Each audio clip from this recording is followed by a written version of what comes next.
대한민국 보수의 세계를 ABC. 제가 오늘 안보 토론을 진행하게 될 강효식 전 국방부 장관 보좌관입니다. 제가 이제 직책이 여러 가지 많이 있지만 그래도 아마 그 직책이 유사해서 그 직책을 말씀드리고요. 저는 그 육군사관학교 이제 41기로 졸업을 했습니다. 그리고 그러고 제한군의 회장도 지냈고 또 우리 이제 유영원 또 군사 전문 기자님하고는 또 국방부에서 같이 또 이제 근무도 했던 그런 경험도 있고 또 우리 김기호 선배님은 육사 또 학교 선배님이시고 우리 김종문 교수님도 여러 차례 또 많은 자리를 뵙기 때문에 오늘 이런 자리가 편안한 자리인 것 같습니다. 제가 그 세 분을 소개하겠습니다. 제 옆에 계시는 김정봉 유원대 교수님은 국정원 출신이십니다. 국정원 실장 출신이시고 NSC 정보관리실장을 지내셨습니다. 큰 박수로 환영해 주시기 바라겠습니다. 네, 우리 김정봉 교수님은 요즘 최근에 그 고성국 TV에서 그 안보 특급인가요? 네, 김정봉의 네. 제목으로 이제 방송을 하고 있습니다. 네네. 안보 특급도 아마 그 조회수도 굉장히 많고요. 이제 고정 시청자도 굉장히 많은 것 같습니다. 그 옆에 계신 우리 이제 김기호 교수님, 육사 35기 출신으로 군에 계실 때는 이제 합참의 전략기획 담당, 그리고 한미연합사의 작전기획과장, 그리고 현재 경기대 교수님인데 또 국방대 교수님으로 활동하셨죠? 네. 그리고 우리 김기호 교수님은 그 지난번 유튜브 방송이나 한번 보니까 북한의 총참모장인 리영길 아주 굉장히 잘 내시더라고요. 조선인민군 육군대장 리영길 총참모장 역할을 했습니다. 네, 한번 유튜브 방송 검색을 하시면 재미난 또 장면을 볼 수 있을 것 같습니다. 다음은 이제 끝자리에 조선일보의 군사 전문 기자이십니다. 그리고 특히 유영원 기자는 유영원의 군사 세계를 이제 직접 운영하시는데 그 방부자 수가 저는 3,800명이 아니라 3억 8천만 명의 그 방문자 수를 갖고 있고 최근에는 약 12만 명의 유영원의 군사 세계 유튜브 방송을 운영하고 계십니다. 네, 인사하시죠. 네, 안녕하세요. 반갑습니다. 네, 사실 세 분 전부 다 군사 전문 기자시고 오늘 참 모시기 어려운 자리인데 오셔서 대단히 감사하겠습니다. 그리고 처음에 여러분 오른쪽에 한번 팻말 한번 들어주십시오. 이게 불량함과 제대로 한번 OX 보여주시기 바라겠습니다. 네, 처음에 시작하기 전에 좀 이제 몸을 쉽게 좀 푸는 의미에서 제가 좀 퀴즈를 아주 가벼운 퀴즈를 냈습니다. 그리고 저희들은 사전에 뭐 이렇게 서로 통한 적도 없고 그냥 즉문즉답으로 해서 답변하겠습니다. 그래서 이제 문제의 내용이 조금은 다소 애매할 수 있으나 아마 즉답으로 충분히 가능하지 않을까 그렇게 생각합니다. 자, 9.19 남북 군사 분야 합의서는 폐기해야 한다. 폐기해야 된다. 네, 전부 다 보십시오. 네, 전부 다 오늘 들었습니다. 네, 어떻습니까? 현재 여러분 잘 아시겠지만 문재인 정부는 이 9.19 남북 군사 합의서대로 그 진행을 하고 있습니다. 그래서 많은 문제점을 남고 있는데 저희들은 세 분 다 군사 합의서는 폐기해야 된다. 이런 답을 하셨습니다. 다음에 두 번째 문제입니다. 한미, 한중, 한일의 주변국 외교 정책을 현재 문재인 정부는 잘하고 있다. 네. 문제가 너무 쉽습니다. 이렇게 쉬운 거 가지고. 그리고 우리 김종봉 교수님 한번 답변해 주시죠. 네. 너무 쉬운 문제를 내서 그러니까 이렇게 얘기하죠. 국방은 와야 됐고 외교는 포기했고 그다음에 북한 바라기만 한다. 그러니까 북한에 불정적이고 김정은 위원장이 하라는 대로 한다라는 게 문재인 정부의 안보 정책입니다. 네, 우리 김 교수님 한 말씀 곁들이십시오. 아까 그 오세훈 전 시장께서 모든 정책에서 미래가 없다 그러는데 저는 미래만 없을 뿐 아니라 현재도 없는 게 현 주소가 아닌가 생각합니다. 안보, 국방 모든 전 분야에 현재 미래가 다 없습니다. 네, 우리 이용 기자님. 네, 저는 이제 국방부를 담당하기 때문에 국방 분야를 주로 말씀드리면 현 정부의 안보 현 주소는 이번에 북한 목선 기숙 사건이 아주 상징적으로 잘 보여주고 있다고 생각합니다. 이게 뭐 과거의 노크 기순 사건하고 많이 비교가 되는데 큰 차이점은 이제 청와대의 적극적인 간섭, 개입이 있었느냐 없었느냐 차이가 있고요. 이제 그런 점에서 지금 이 우리 군이 국민의 군대가 아니고 정권의 군대가 돼가는 홍길동 군이라는 얘기까지 나오는 그러한 안타까운 상황입니다. 네, 아까 우리 김정봉 교수님께서 너무 쉽다고 하는데 너무 쉬운 문제를 현 정부 너무 어렵게 가고 있기 때문에 정말 코미디가 아닐까 그렇게 생각합니다. 다음 문제 이어가겠습니다. 김정은은 완전한 비핵화에 합의할 것이다. 네, 여러분도 같은 생각입니까? 네, 큰 박수 한번 보내주시기 바라겠습니다. 아마 이제 시청자 여러분께서도 이런 질문에 동의하시면 큰 박수를 보내주셔서 이렇게 쉬운 문제를 현재 정부는 이걸 아닌 것처럼 팍팍 우겨야 되니까 더욱더 실수를 자아내지 않을 수 없습니다. 제가 한마디 더 진부상에서 북한이 완전한 비핵화를 한다고 믿는 사람이 딱 두 사람이 있었습니다. 트럼프 대통령하고 문재인 대통령인데 이제 문재인 대통령 혼자 남았습니다. 네, 아주 재밌는 말씀 해주셨습니다. 다음에 박찬주 육군 대장의 공관병 갑질 사건의 수사는 부당하다. 네, 저희 전부 다 100%입니다. 맞죠? 여러분 맞으면 박수를 좀 쳐주세요. 네, 시청자 여러분께서도 저희들이 답변이 다 맞으면 박수 쳐주시는데 우리 김 교수님 한 말씀 하시죠. 예, 박찬주 육군 대장은 이 탱크 기갑병과로 처음으로 사성장군에 오른 또 소독으로 육군사관학교 시절에 우리 육사에서 저희 동기도 그 1학년 때 아주 우수한 생도는 미국 웨스트포인트 육군사관학교나 소독 육사에 보냅니다. 김관진 전 장관이나 이런 분들이 다 소독 육사를 나오신 분들인데 이렇게 대장까지 됐는데 무슨 뭐 그 군인권센터인가 이게 이 소장이 하시는 분이 군대를 안 갔다 온 사람입니다. 왜 방위가 군대를 제일 잘 안지 않습니까? 그러니까 군대도 안 갔다 온 사람이 군대의 기억도 모르는 사람이 사성장군을 어떤 병사를 시켜가지고 모함을 한 사건인데 검찰이 이걸 별건 수사해가지고 탁탁 털어가지고 뭐 결국 무죄 받지 않았습니까? 제 2년 후배이기 때문에 제가 잘 압니다. 네. 네, 저도 국방부에서 함께 근무를 했기 때문에 그 박찬주 장군을 잘 알고 있습니다만 어쨌든 지금 무죄가 다 나왔지 않습니까? 그분의 명예회복을 조만간 해야 된다 그렇게 생각합니다. 다음 문제입니다. 기무사 계엄령 문건 수사는 용두삼이다. 박수 한번 쳐주세요. 네네네. 시청자 여러분들도 여러분과 뜻과 같이 생각하니까 옳죠, 그죠? 저희들은 다 군사 전문가인데 군사 전문가 각기 분야는 좀 다르지만은 한 목소리를 내고 있습니다만은 딱 다르게 한 사람이 한 군데 있잖아요. 바로 문재인 정권이 아닐까 그렇게 생각합니다. 우리 유영은 기자님. 그 기무사 계엄령 문건 수사는 정말 일종의 코미디 중에 코미디입니다. 그 대통령께서 세워 나가신 동안에 강하게 수사를 하라고 지시를 하셨죠. 근데 확인된 게 없습니다. 그리고 실제로 그 병력 동원과 관련된 그런 사전 준비 움직임조차 그렇게 예하부대 각종 문서 뭐 이런 것들을 다 뒤졌지만 나온 것들이 없었고요. 그리고 이제 이런 우스갯소리도 있죠. 지금 군인들이 하는 행태를 보면 쿠데타의 키읔자까지 꿈이나 꿀 수 있겠느냐? 그렇지 않습니까? 네. 아유, 예, 저도 유용훈 기자 말씀에 전국적으로 저도 군 출신이지만 제 군 후배들 보면 군인인가 의심스러울 정도로 유약한데 또 그들만한 탓할 수 없는 요건도 있지만 아니 세상에 쿠데타하는 사람들이 문건을 남기는 사람들이 이 바보 같은 사람들이 있겠습니까? 그 12.12 사태할 때 경복궁 안에 생일잔치라고 모였을 때 문건 반편지도 없었습니다. 말로 다 모여서 했고 없애버리고 녹음도 안 하고 그러죠.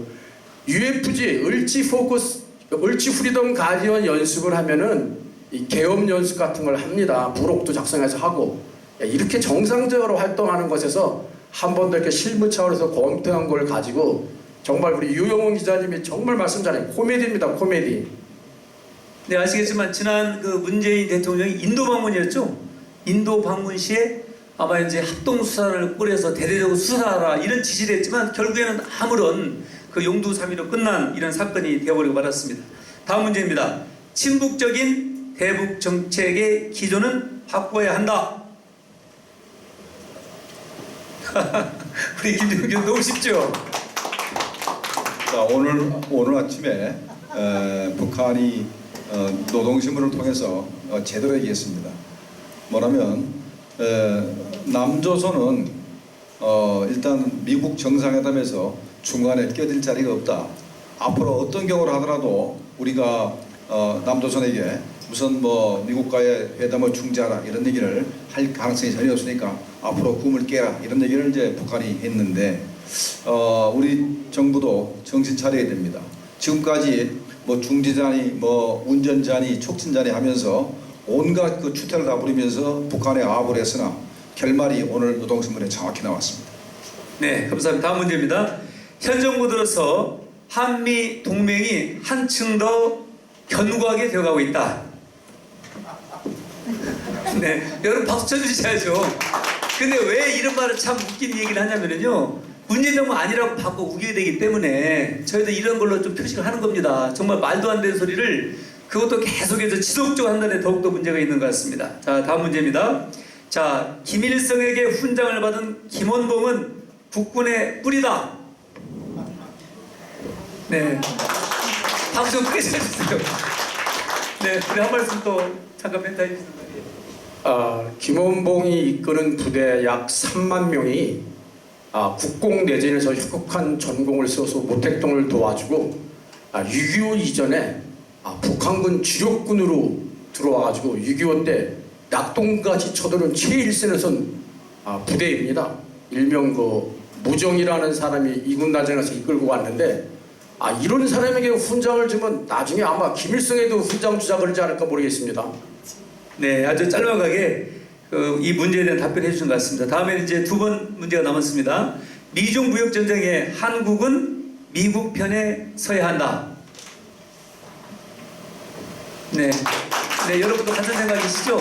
그런데 지금 현재 문재인 정부는 어떤 스탠스를 취하고 있습니까? 뭐 양다리도 아니고 애매모호에 의해서 우리 국익을 많이 지금 손상시키고 있습니다. 자, 이제 마지막 문제입니다.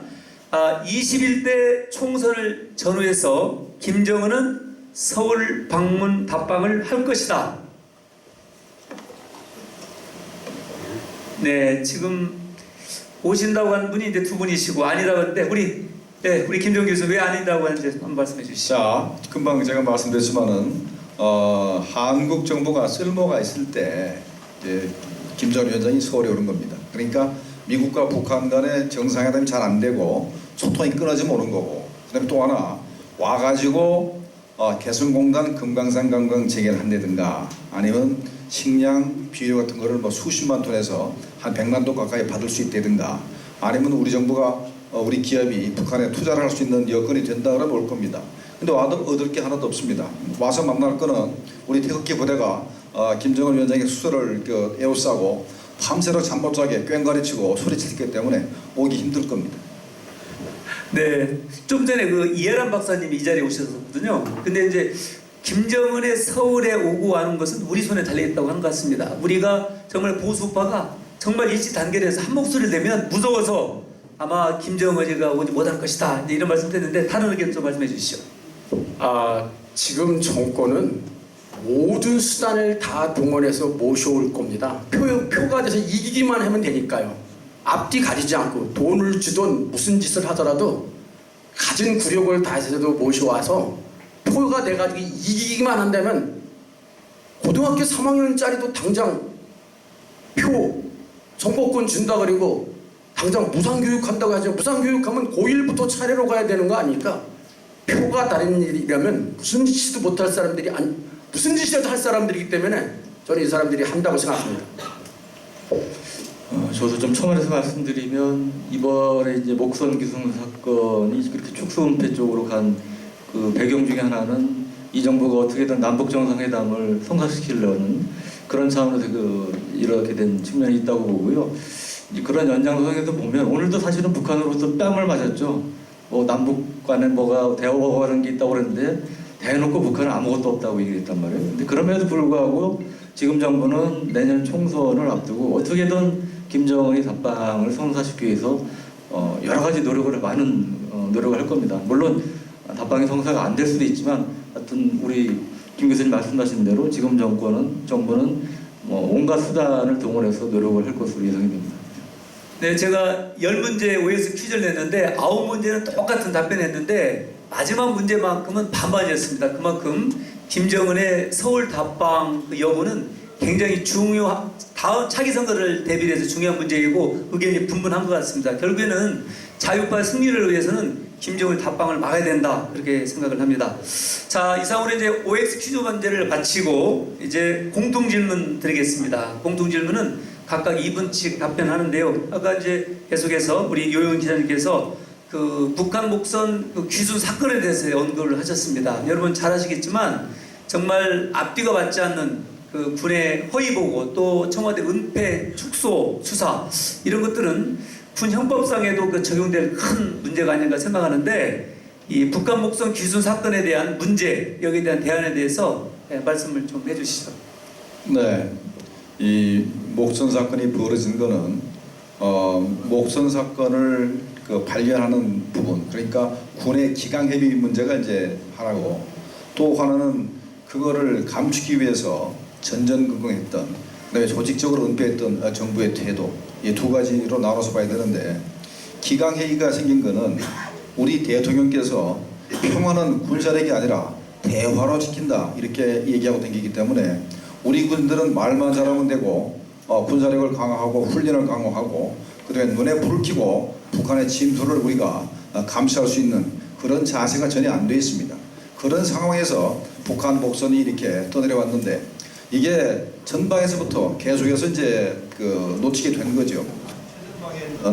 최전방에 있는 뭐 고석정, 초계정, 구축함이 다 떨어졌고 P3C 대잠 초계기도 4km 근방까지 가서도 적발을 못했고 또 항구에 들어왔을 때 TOD 장비라든가 그다음에 레이더 장비가 분명히 보였습니다. 희미하게 보였는데 불구하고 전혀 적발을 못했다. 그러니까 기강회의고 또 하나는 기강회의까지는 좋은데 그걸 갖다가 자기들의 해상 경계에서는 전혀 문제가 없다라고 주장을 했고 그다음에 이제 청와대가 모든 것을 관장을 했죠. 그래서 해경과 해군, 육군, 그다음에 국정원을 전부 다 동원해서 회의를 해서 방향을 언론 대책 방향을 이제 결정을 해서 국방부로 시켜서 이제 보도를 하게 만들었는데 현재 오리발을 내밀고 있는데 아마도 자유한국당에서 국정조사를 하자 그래서 그걸 밝혀낼 필요가 있다고 생각이 됩니다.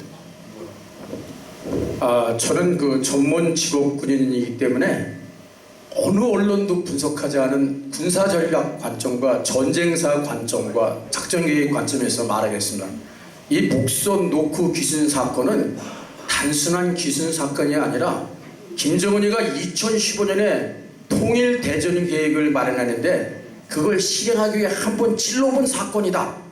왜 2014년에 무인기가 와서 우리 뭐 송주 사드기지부터 강원도 인제 강화도까지 확 휩쓸고 갔잖아요. 그때도 2015 통일대전 계획 일주일 만에 김일성 할아버지는 50일 만에 한반도를 속권하려 했지만 나 김정은은 핵무기와 화생무기를 가지고 미사일을 가지고 일주일 만에 전 한반도를 속권하겠다. 그리고 좌파 세력을 이용해서 그래서 이 6.25 때 보면은 동해안에 북한에서 김정일 시대 인민무력부장을 지낸 오진우라고 전설적인 인물이 있습니다. 이 사람이 766 유격 연대를 가지고 삼척을 중심으로 삼척 동자도 당하는 이 삼척 위에 정동진, 왜 영화에 나왔잖아요. 정동진 해맞이도 있고 그리고 그 밑에 임원진이라고 한 시간 내렸는데 여기에 상륙을 해서 우리는 국군 8사단이 7번도로 동해안을 지켰고 북한군은 북계군 5호사단과 766 유격연대가 공격했는데 이 766 유격연대가 삼척 위에 정동진과 삼척 밑에 임원진으로 상륙을 하는 바람에 8사단은 그냥 바로 와해되고 괴멸됐습니다. 바로 하루 만에 그냥 내줬죠. 그런 식으로 지금 축선 하나하나를 점검하고 찔러봐서 대한민국을 단시간에 무너뜨릴 수 있는 계획을 한번 실험해보는 겁니다. 무서운 겁니다. 왜 군복을 입고 1000리터 되는 연료를 가지고 와 있는데 어떻게 저기 함경북도부터 여기까지 옵니까? 네. 자, 우리 기자님. 우선 높아심에서 좀 말씀드리자면 저는 아직 이제 특정 언론사에 소속되어 있는 현직 기자입니다. 그렇기 때문에 오늘 드릴 말씀은 저희 회사 입장과는 관련은 순수히 제 개인 소견임을 전제로 좀 말씀드린다는 양해를 구합니다. 그 목성기 사건은 아까 개략적으로 제가 말씀드렸지만 이제 두 가지 측면에서 봐야 되는데요. 하나는 우리 김 차장님 말씀하신 이제 경계 실패 문제입니다.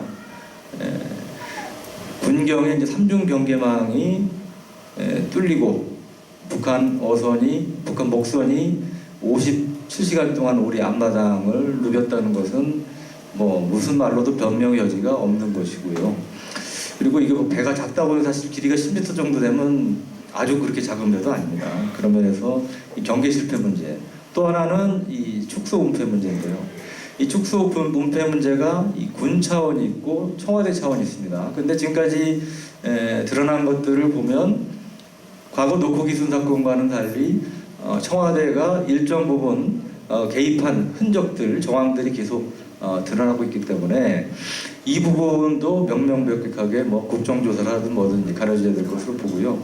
제가 어제 칼럼에 썼습니다만 이 경계 실패 문제, 뭐 9.19 군사 합의가 국방부에서는 직접적인 관련이 없다, 이렇게 계속 얘기를 하고 있지만 최소한 어떤 정신적인 면에서 회의 이런 부분에 있어서는 아까 우리 김정범 사장님 말씀하셨지만 국방일보 일면톱이 대통령 말씀을 그대로 따가지고 평화는 군사력이 아니고 대화로 지키는 거 이런 식으로 나오고 있는 보도가 나오고 있는 상황이기 때문에 이 정신적인 문제가 상당히 크다. 그래서 그 부분은 그 부분대로 우리가 강하게 문제점을 찾아서 질타하고 보완을 해야 될 것이고요. 또 하나 말씀드린 축소 은폐 문제는 이 현 정부 들어서 아까 박찬주 장군 뭐 사건 얘기도 있었습니다만 기무사 계엄령 문건도 그렇고 끊임없이 군을 길들이고 힘을 빼려는 이러한 그 노력들을 해왔습니다. 그래서 그런 맥락에서 이번 사건을 바라볼 필요가 있다.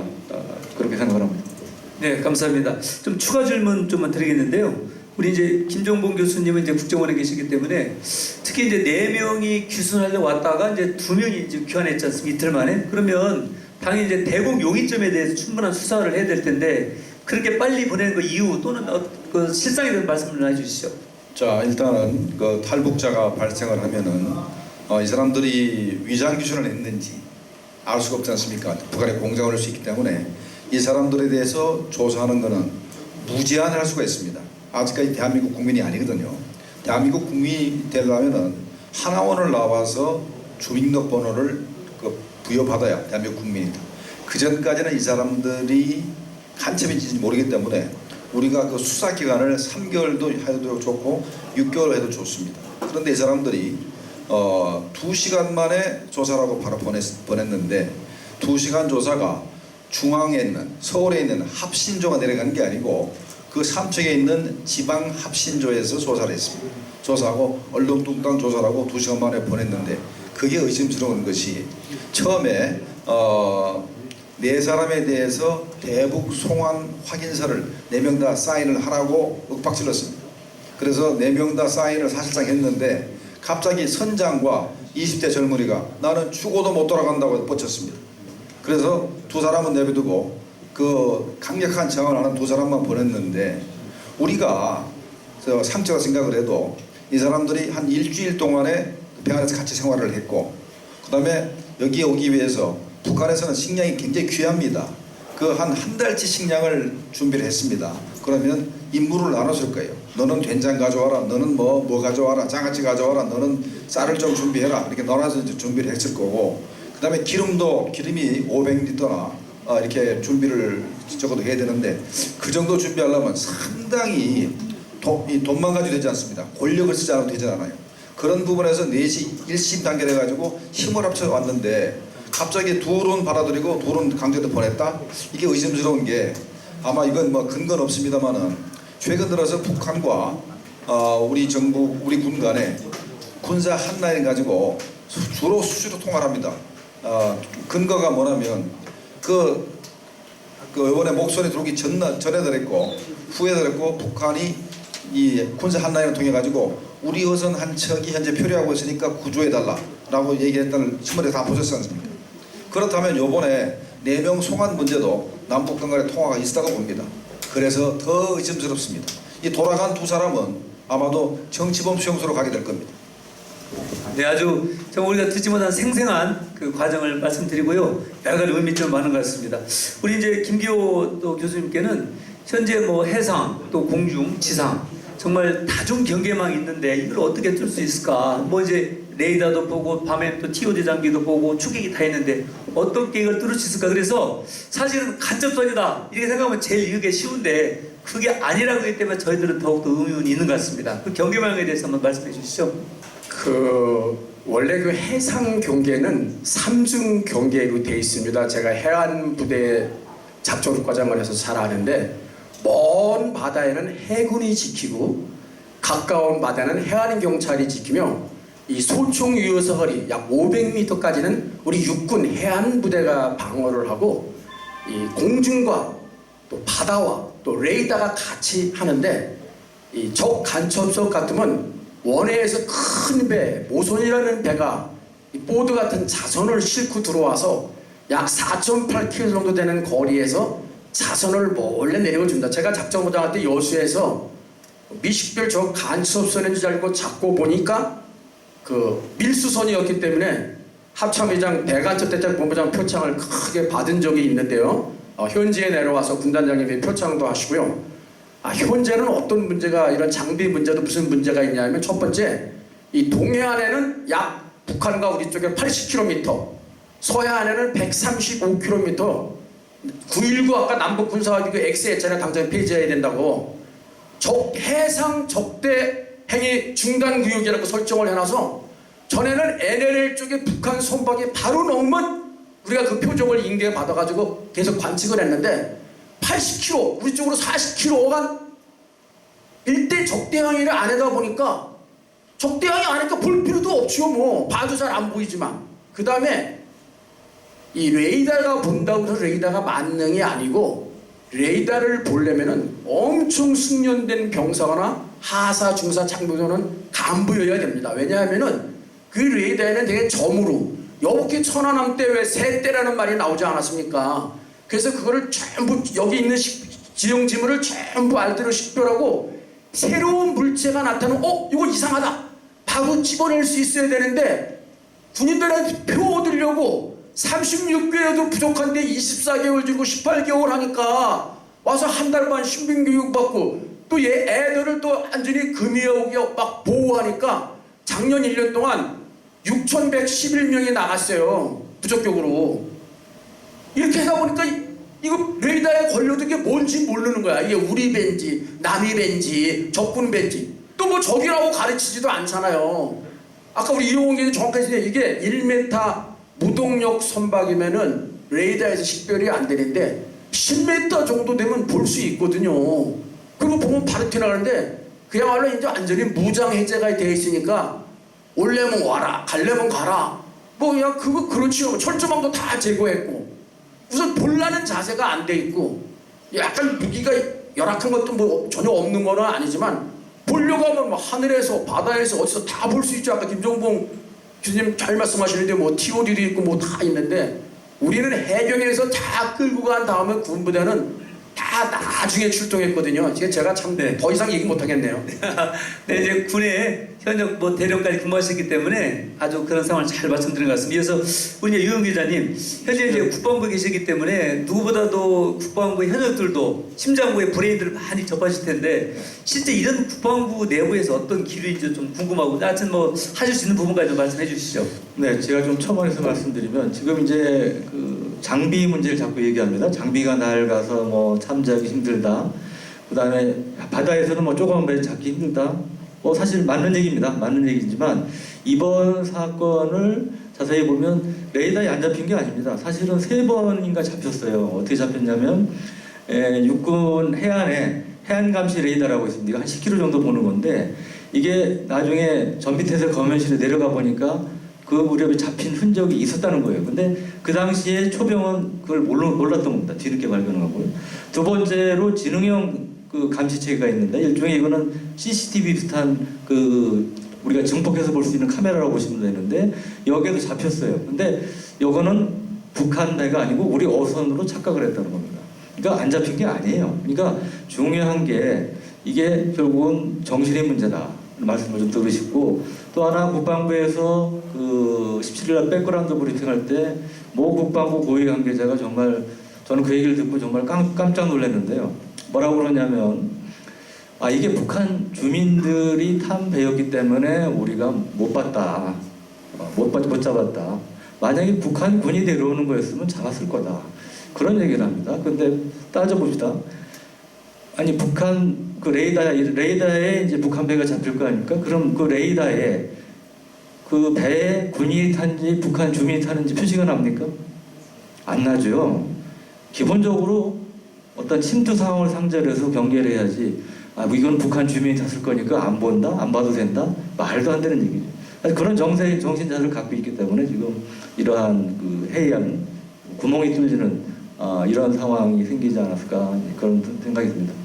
네, 정말 이제 전문가 세 분께서 아주 자세하게 짚어주셨고요. 저는 그 경계 책임을 물을 때 해안 초세에 있는 초원에 물을 게 아니라 저는 군의 최고 통수권자에게 경계 책임을 저는 물어야 된다고 생각합니다. 대통령이 평화 외쳤기 때문에 그런 평화 무도가 주전기는 없애버리잖아요. 그렇기 때문에 국민들에게 어떤 군인들에게 그런 해이한 정신이 결국에 초변까지 왔다. 그렇게 생각하고 경계 책임은 국군 통수권자가 책임져야 된다. 그렇게 말씀드리고 싶습니다.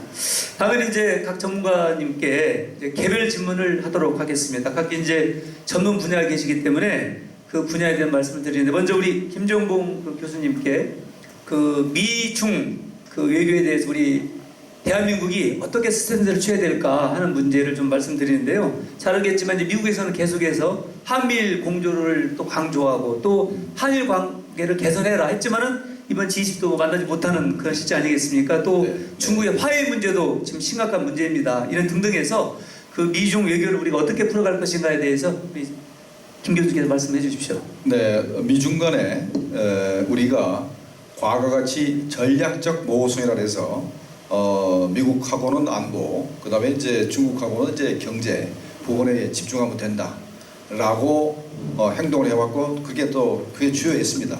근데 이제 미중 간에 사실상 무역 전쟁뿐만 아니라 사실상 체제에 존립을 걸고 전쟁이 지금 벌어졌습니다. 이거는 단순히 무역에서 끝날 게 아니고 앞으로 이게 환율 전쟁, 금융 전쟁으로 넘어가고 나중에 중국 경제를 무너뜨리는 것까지 미국이 현재 작전 계획을 짜고 있습니다. 이게 왜 그런다면 중국을 현재 인구가 14억치 되는 이런 큰 나라를 내버려둬서는 언젠가 시간은 늦을지 모르지만 언젠가는 결국은 미국을 앞서게 된다라는 게 미국의 생각입니다.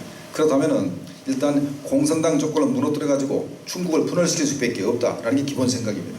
이번에 홍콩 문제라든가 대만 문제, 대만의 지난번 대만에 대해서 미국이 국가로 인정을 했죠. 홍콩은 지난번에 한 200만 정도가 범죄인 인도 조약 때문에 이제 시위를 했는데 시진핑이 졌습니다. 이런 상황에서 미국이 현재 중국 편이냐 미국 편이냐 양자택일을 하라고 현재 요구를 하고 있습니다. 자, 여기서 우리가 중국에 대해서는 우리가 무역량이 상당히 많고 미국은 그게 3분의 1도 안 된다라고 생각하실지 모르지만 이건 착각입니다. 왜 그런다면 미국에서 우리가 받아들이는 것은 생산을 할 수 있는 생산 기제와 첨단 과학 기술입니다. 중국에 팔아먹는 거는 2류, 3류 기술을 가지고 중국에 팔아먹는 거죠. 양은 좀 많습니다만 만약에 중국이 우리한테 무역 제재를 하고 미국이 우리한테 무역 제재를 하면 미국이 하는 게 훨씬 더 뼈아프고 치명적입니다. 자, 그러면 경제만 봐도 우리가 미국 편을 들 수밖에 없고 또 하나는 안보 문제입니다. 현재 안보 문제는 주변국을 보세요. 어느 한 나라 만만한 나라가 없습니다. 일본은 어떻게 보면 3개월 내에 핵무장 할 수 있는 나라고 그다음에 나머지 나라는 전부 다 핵보유 국가입니다. 우리가 이 상황에서 미국의 힘을 이용하지 않고는 나라를 지킬 수가 없습니다. 그렇기 때문에 당연히 우리는 미중 간의 무역 전쟁에서 미국 편을 들어야 되고 또 미국이 요구하는 인도 태평양 전략에도 가입을 해야 되고 그 다음에 미국이 주장하는 북한 비핵화 방안이 빅딜 방안입니다. 괜히 굿 이너프 딜 그런 황당무계한 소리 하지 말고 이제 문재인 대통령이 미국이 요구하는 빅딜 방향에 전폭적 지선을 하고 인도 태평양 전략에 가입을 하고 그 다음에 미중 무역 전쟁에서 반화의 정책에 동참해야 된다 생각합니다. 네. 네, 우리 게스트분께서 이렇게 방송 켜주는 거 동의하시죠? 너무 명쾌하게 찝어주시는 것 같습니다. 빅딜 방안으로 나가야 되고 반화해로 가면 우리가 살 길이다 그렇게 생각을 합니다. 다음에 우리 김기호 교수님께 말씀드리겠습니다. 대한민국의 안보 상황은 유사일의 가장 최악의 상태입니다. 현재 북한은 적과 통일에 대한 전략은 변함이 없습니다. 그리고 또 핵을 이용해서 경제적인 보상을 받으려 하고 있지만 또 문재인 정권은 평화 통일만 외치고 있습니다. 그래서 우리 대한민국의 지금 총체적인 안보 상황을 한번 전체적으로 짚어 한번 주시죠.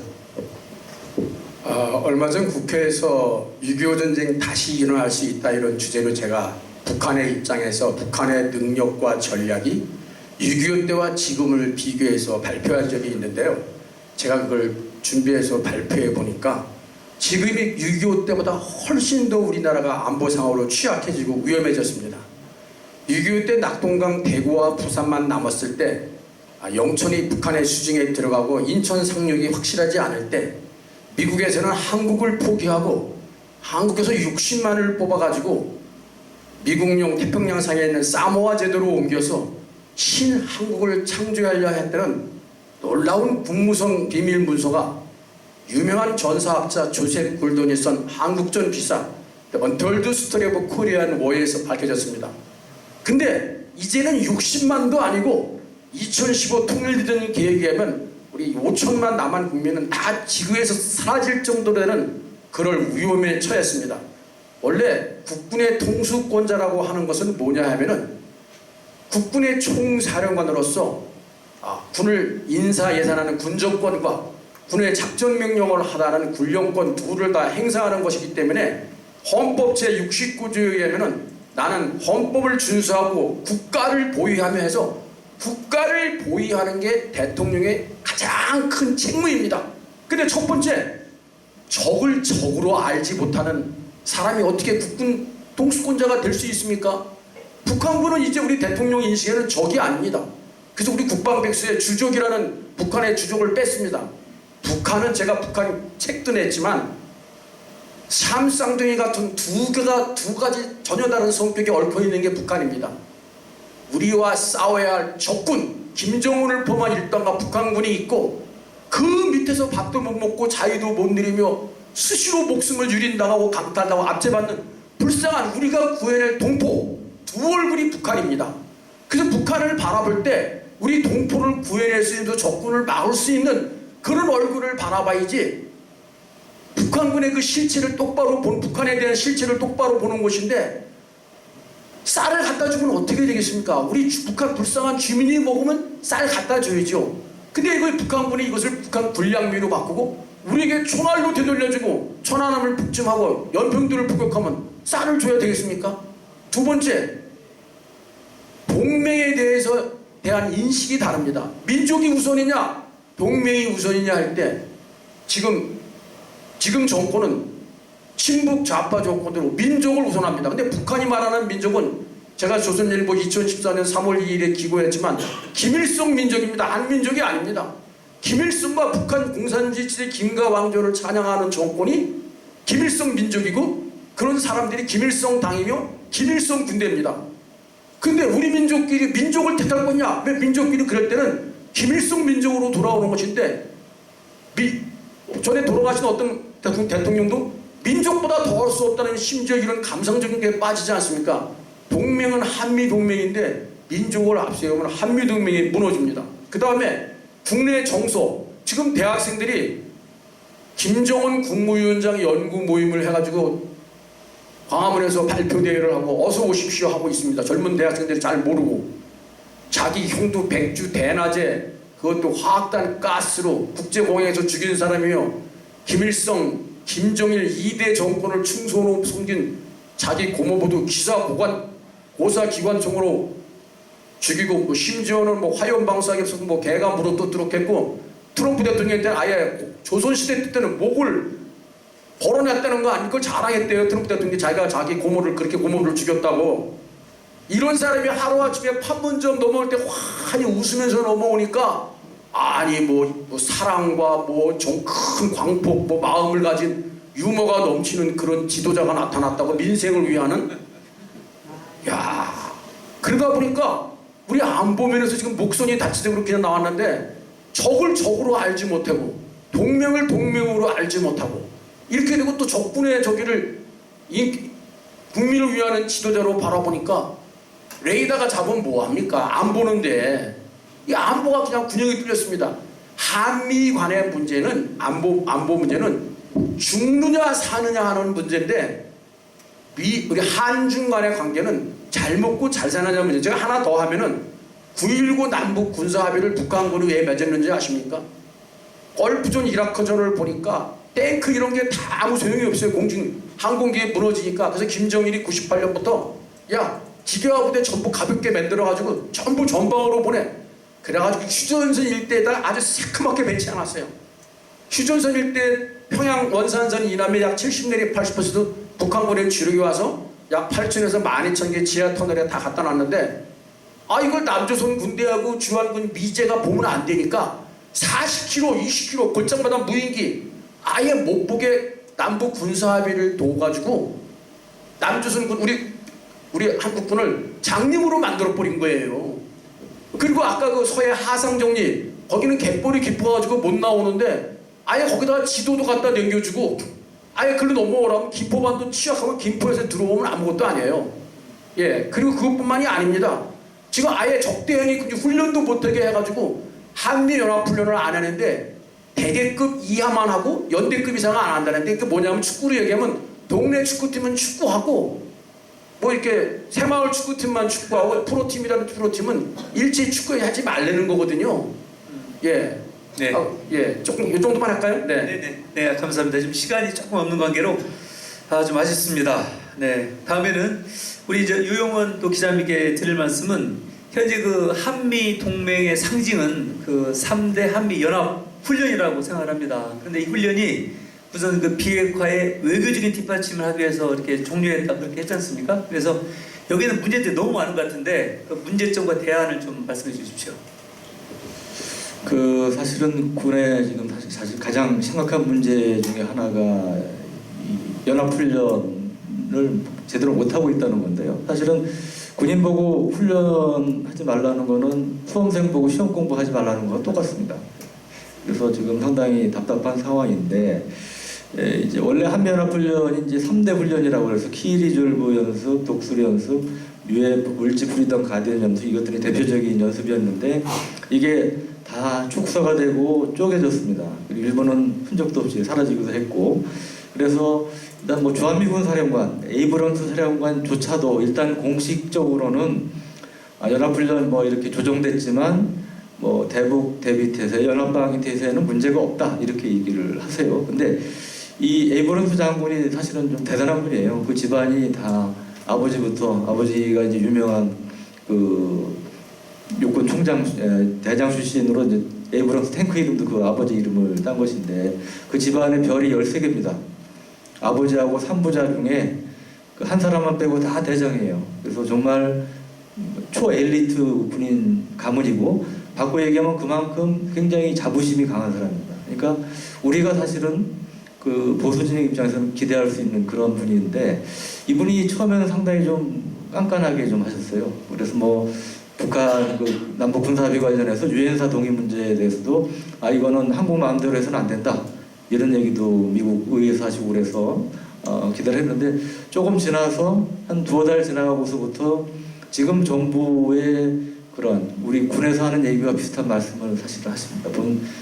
일단 외형상은 그렇게 하시는데 제가 알기로는 이 주한미군 사령관이라는 자리가 기본적으로 군인이지만 또 상당히 정치적인 자리이기 때문에 주둔하고 있는 나라의 어떤 정치적인 상황, 성향을 또 무시할 수 없기 때문에 아마 그런 차원에서 드리는 말씀으로 알고 있고 실제로는 그 전임 주한미군 사령관도 상당히 어려움이 많았다 이런 얘기 퇴임한 뒤에 이제 하시고 그랬습니다.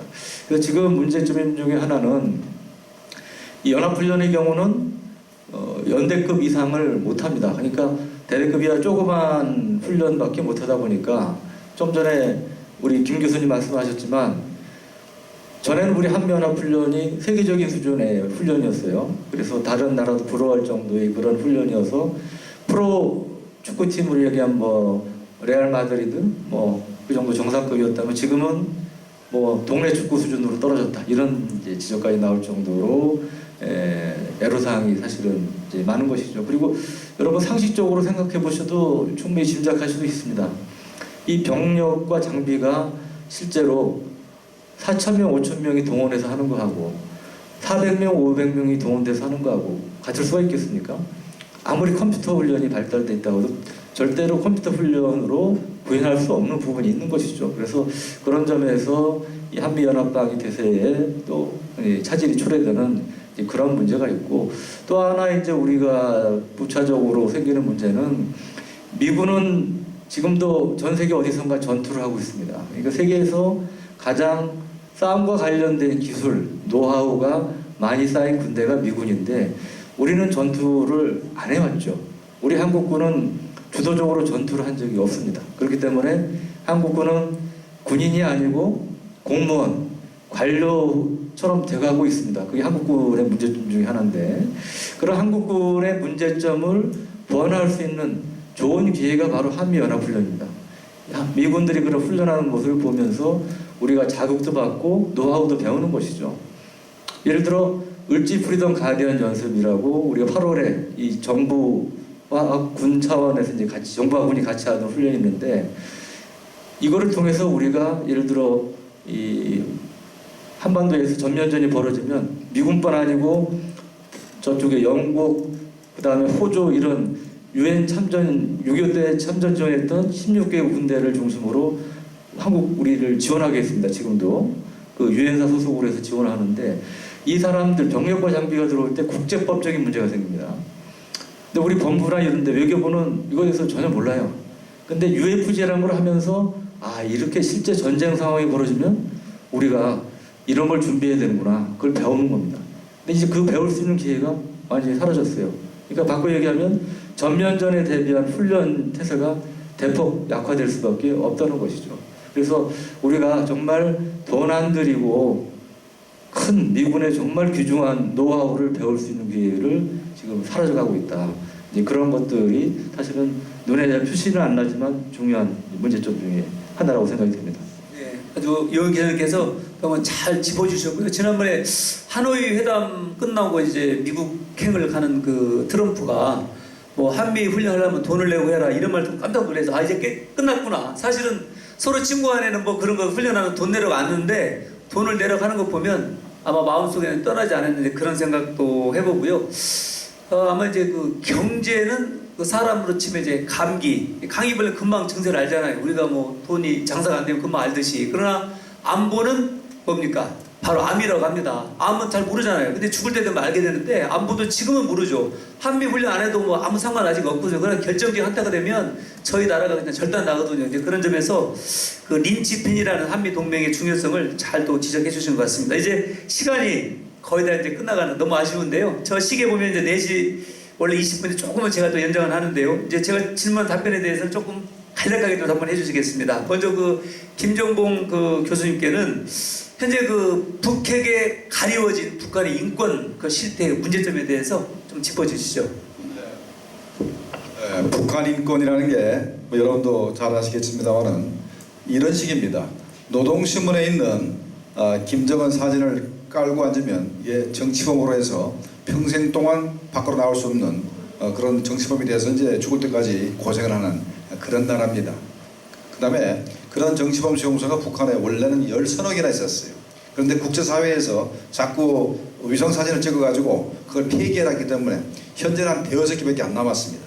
그래도 아직까지 한 10만 명 정도가 정치범 수용소에서 고생하고 있는데, 일단은 어느 날 밤에 갑자기 보이중에서 들어닥쳐가지고 가족을 트럭에 싣고 정치범 수용소에 집어넣으면 옷 입은 그대로 평생을 살아가야 됩니다. 물론 운이 좋아서 먼저 굶어 죽고 죽은 사람의 옷을 벗겨가지고 뭐 입을 수 있는 기회가 있을지 모르지만 거의 있는 그대로 살다가 그냥 죽어갑니다. 얼마나 고생스러운지 우리가 말할 필요도 없고, 문재인 정부 들어서가지고 사실 좌파라는 거는 인권 문제를 굉장히 중시합니다. 문재인 대통령도 자기가 인권 변호사래요. 그러면 자기가 대통령 됐으면 인권을 보호해야 되는데 현 정부가 하는 행동은 인권과 거리가 멉니다.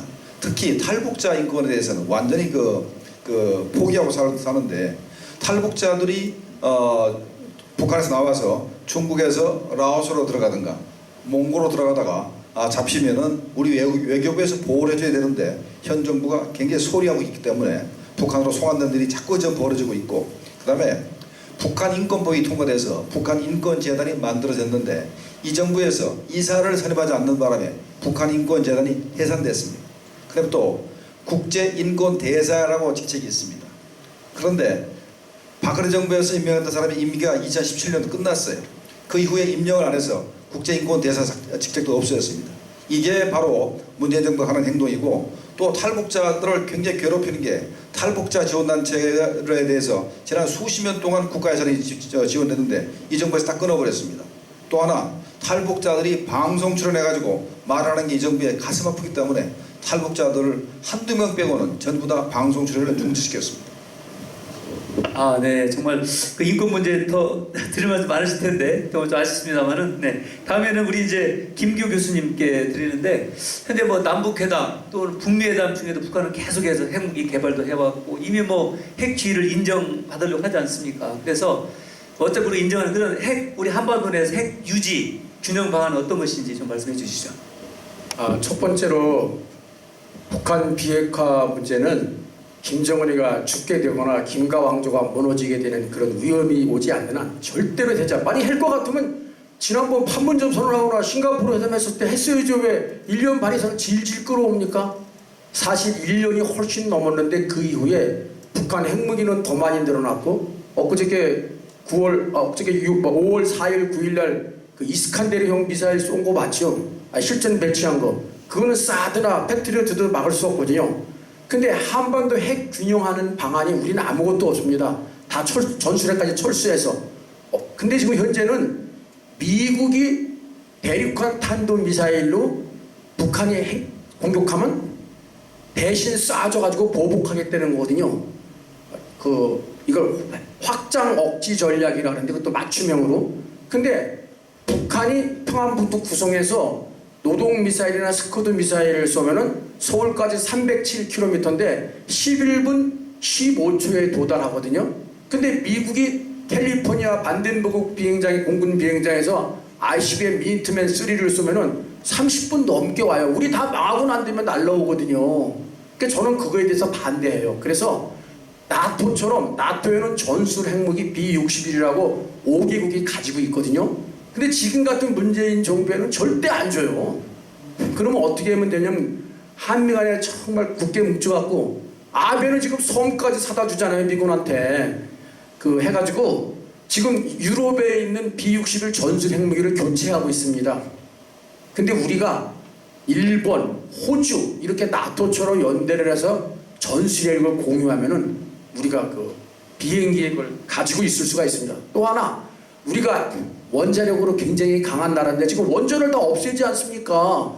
탈원전한다고. 지금 그래서 미세먼지까지 난리인데 미국과 원자력 협정을 해서 우라늄 농축을 20%까지 하면 우리도 원자력 잠수함을 가질 수가 있습니다. 원자력 추진 잠수함.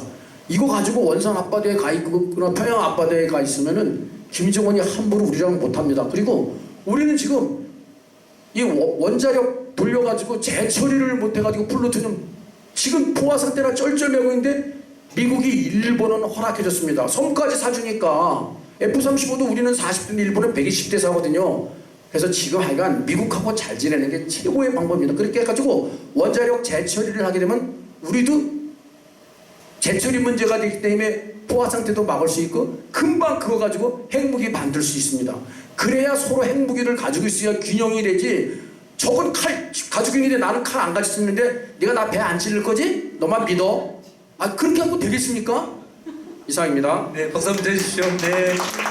네, 다음에 이제 마지막 질문입니다. 우리 이제 유홍 기자님께, 이제 내일 모레 이제 트럼프가 이제 우리 나라를 방문하지 않습니까? 지난번 이제 시진핑 또 이제 방북 이후에 우리 트럼프가 이번에 방문하는데, 이번에 방문 성과 기대해도 되는지요? 한번 말씀해 주시죠. 우리 김정문 교수님께서 더 전문가이시지만 결론적으로 말씀드리면 기대 난망이 아닐까 싶습니다. 저는 지금 트럼프 대통령이 북한 비핵화 협상에 있어서 급하지 않다는 얘기를 시도 때도 없이 하고 있지 않습니까? 그리고 이제 그런 점에서 보면 우리 이제 문재인 정부가 기대하는 그 북한 비핵화 관련된 물론 판문점에 지금 트럼프 대통령이 갈 가능성이 많은데 그 앞에서는 상징적인 어떤 이제 그런 메시지를 던질 가능성은 있죠. 하지만 우리가 정말 기대할 만한 비핵화에 관련해서 정말 큰 진전이 있을 수 있다 이런 희망을 가질 만한 그런 성과를 거두기는 어렵지 않을까 싶고요. 결론적으로 지금 이제 북한 비핵화 관련해서 아까도 다 북한이 완전한 비핵화가 될 것으로 보느냐 다 여기 계신 분도 그렇고 다 안 된다고 보시잖아요. 저도 기본적으로 완전한 비핵화는 불가능하다고 보고요. 그러면 결론적으로 보면 우리가 몇 개가 됐든 물론 김정은이 핵무기 지금 뭐 최소 20개, 많으면 60개 이상을 갖고 있으니까 그 중에 영변 시설하고 핵무기 몇 개, 농축 시설 중에 일부는 없애는 신용을 할 수는 있습니다.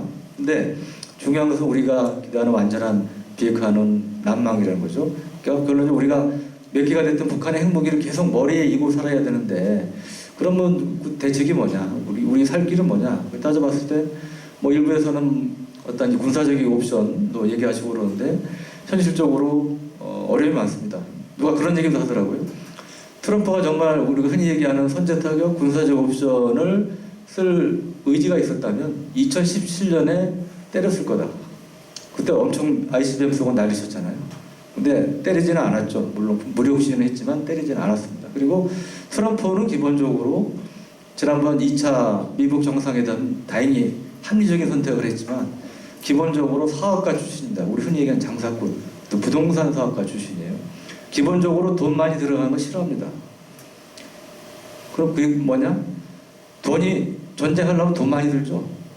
돈 엄청 들어갑니다. 인명피해도 생길 수 있습니다. 트럼프는 기본적으로 그걸 선호하지 않습니다. 지금 이란 사태에서도 그게 나타나고 있지 않습니까? 그래서 이제 그런 면에서 보면 이제 군사적 옵션은 현실적으로 한계가 있고 그럼 우리 살 길은 뭐냐? 저는 그래서 뭐 핵무장을 얘기합니다. 핵무장이 사실 가장 확실한 방법이죠. 근데 현실적으로 이거를 결심하면 가능할 겁니다. 우리 국민 모두가 춥고 배고픈 걸 감내하는 고난의 행위를 할 자세가 돼 있으면 가능하다고 봅니다. 우리가 핵무장을 하면 경제제재나 이런 것도 미국이라도 있는데 압박이 심할 거 아닙니까? 경제제재를 받고 우리 경제 타격이 올 수밖에 없고 정말 굉장히 어렵게 살아야 될 가능성이 많은데 그거를 우리 국민이 다 감내할 수 있을까요? 일부는 감내할 수 있겠죠. 하지만 대다수의 국민이 그걸 각오할 수 있겠냐는 거죠. 그리고 매우 어렵다는 것이죠. 그래서 결국은 차선책으로 이 핵무장 선택권을 저는 과거부터 주장을 해왔습니다.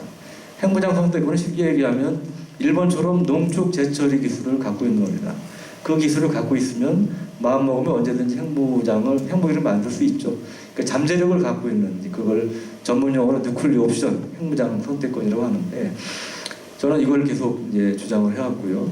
근데 이것도 사실 근데 현실적으로 보면 현 정부에서는 어려울 겁니다. 왜냐하면 지금 뭐 원자력 발전소도 지금 저렇게 하는 판에 농축 제철이 기술을 정부 차원에서 갖겠다고 결심할 가능성은 거의 제로에 가깝다고 봅니다. 그럼에도 불구하고 저는 앞에 계신 분이나 오늘 방송을 보시는 분들이나 아니면 정치권에 계신 분이나 언론이나 계속 그런 목소리를 내야 되는 것이 아니냐 그런 말씀을 좀 드리고 싶습니다. 네, 좋은 말씀 감사합니다. 네, 참 시간이 아쉽다는 생각이고요. 저희들이 이제 제1회 또 이런 행사이기 때문에 또 이 행사 때 여기 군사 전문가 여러분들을 다시 모시기로 하겠습니다. 저는 이제 국방부의 슬로건이 유능한 안보, 튼튼한 국방인데 여러분 이해 동의하십니까? 저는 요즘 무능한 안보, 허술한 국방이라고 생각하는데 동의하세요? 정말 이 정권 3년 차에 이 튼튼한 국방이 이렇게 다 구멍나고 이렇게 좀 누더기가 돼버린 것 같습니다. 우리 전문가님들 정말 날카롭게 지적도 해주시고 대안까지 내주셨던 것 같습니다. 저는 어떤 주적 개념도 살리고 한미연합훈련 재개하고 전시 전환권 전환하고 국방개혁 2.0 중단하고 이런 것만이 우리 국방을 살리는 게 아닌가 생각합니다. 다시 이제 우리 여러분께 딱 20초씩만 마무리 발언 드리겠습니다. 네. 20초?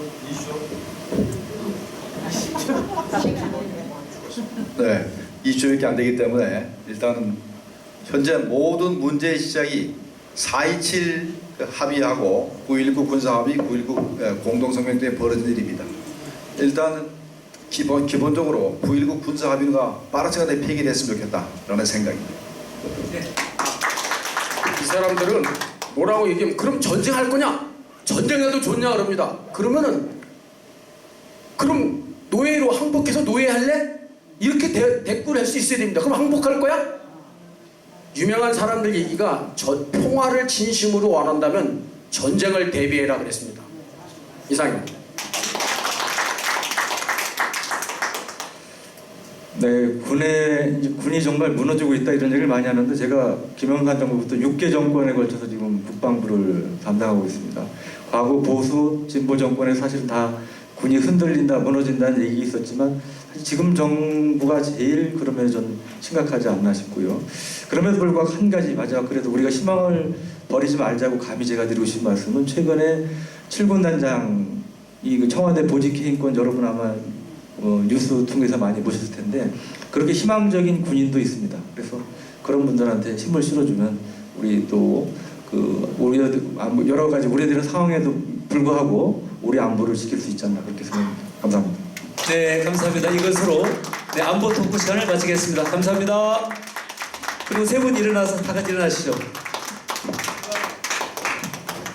대한민국 국방 한번 화이팅 한번 해주시기 바라겠습니다. 마이크 잡으시고 대한민국 국방 화이팅! 네, 잠시만 우리 저 사진 한번 찍어주시죠. 저기 부장관님. 자 다시 한번 자 준비하시고 그리고 하여튼 다음 기회에 꼭 한번 모시겠다는 약속을 해드리겠습니다. 가운데 자 대한민국 국방 화이팅!